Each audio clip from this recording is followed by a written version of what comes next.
Hey everyone, so today I'm doing a recipe video that I've been meaning to do for about a year now, I think. I've honestly just kept putting it off because I live in a student house and our kitchen isn't the nicest, nor is it ever the cleanest.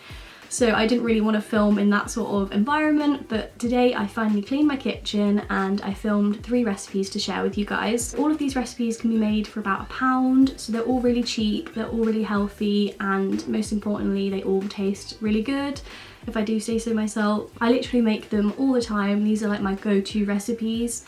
Also, 2 of the recipes serve 4 and 1 of them serves 2. So it does make quite a lot of food, but that's just how I tend to cook. Obviously you can half them and stuff if you prefer, but I just like having meals in bulk. You can freeze portions, it means you always have food to hand, it's cheaper.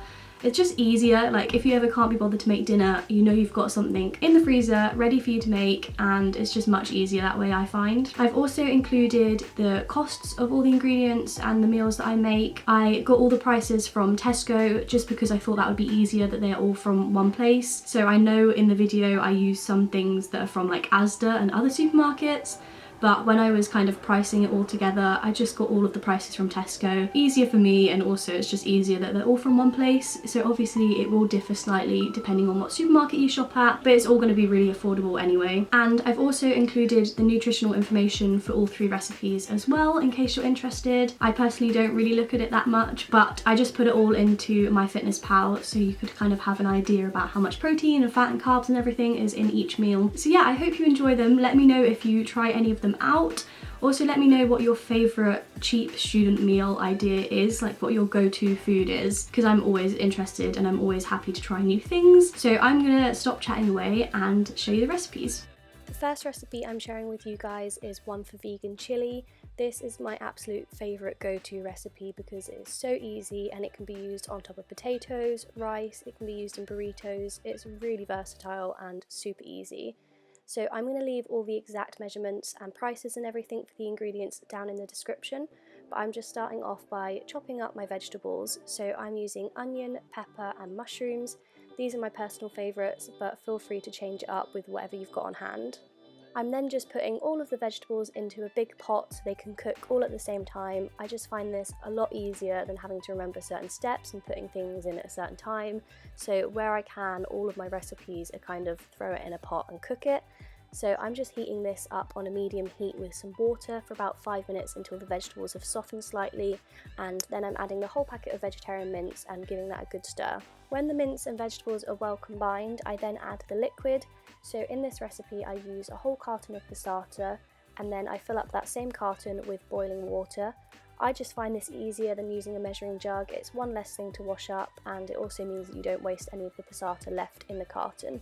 I also then add the beans. So in this recipe I use a can of kidney beans and a can of mixed beans because I personally really like kidney beans in chili, but I love the variety that the mixed beans give because it also has sweet corn and green beans and stuff like that in. But obviously this is very easy to switch up with whatever beans you have on hand. I also flavour the chili at this point, so I always add gravy granules to my chilies. It makes the biggest difference, so I definitely recommend it. And then seasonings wise, I use onion powder, garlic powder, paprika and chili flakes. I didn't include these in the costings of the ingredients simply because I didn't know how to work out how much I'd spent because such a little amount is used each time.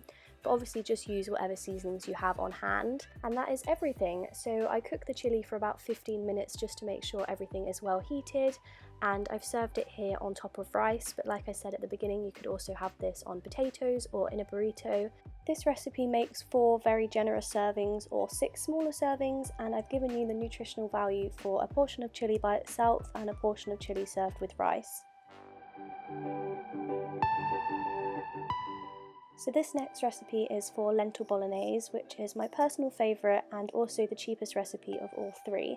So it starts very similarly to the last one. I just dice up all of my vegetables and I put them in a big pot. In this recipe I use onion, pepper, mushrooms and also carrots.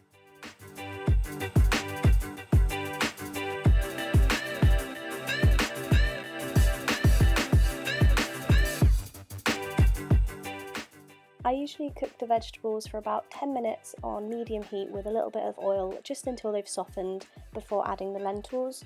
So I'm using canned green lentils in this recipe. You can also use dried lentils, but I think you have to soak those overnight, which I just never remember to do. So I prefer using the canned stuff, and I make sure I give it a good rinse before I add it to the vegetables. I then add the liquids, so in this recipe I use a carton of passata and also some vegetable stock, and I just let that simmer down.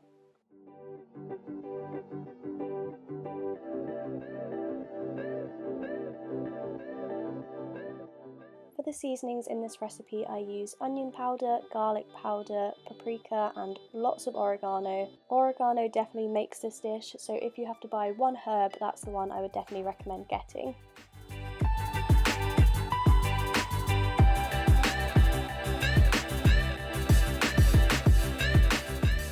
I usually simmer down the bolognese for about 10 to 15 minutes while I cook some spaghetti. This also works really well on rice, but my personal favourite way to eat it is on top of spaghetti and usually with a side of garlic bread.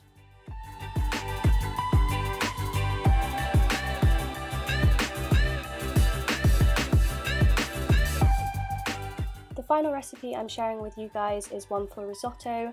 I absolutely love risotto, and I think this is a great dish to make if you're making food for other people. I'm using frozen Mediterranean vegetables in this recipe. Obviously you can use fresh if you have it on hand. I just prefer using frozen because I find I waste less food that way. So I just throw the frozen vegetables into the oven to cook while I make the rest of the risotto.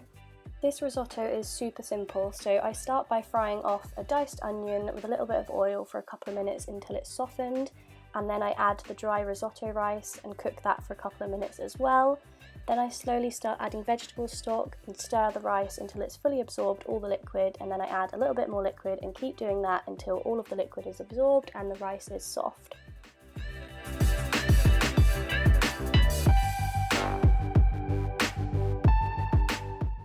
I like to flavour my risotto using pesto, so I've got this free-from pesto from Tesco, which is super good. It doesn't taste any different to normal pesto, and it's only £1.50.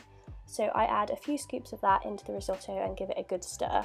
I then just top the risotto with the mixed veg from the oven, and it's as simple as that. This recipe is super good and it looks fancier and way harder than it is, so it's great if you're making food for someone else. This also keeps really well, so I like making 2 portions of this and taking one into uni for lunch the next day.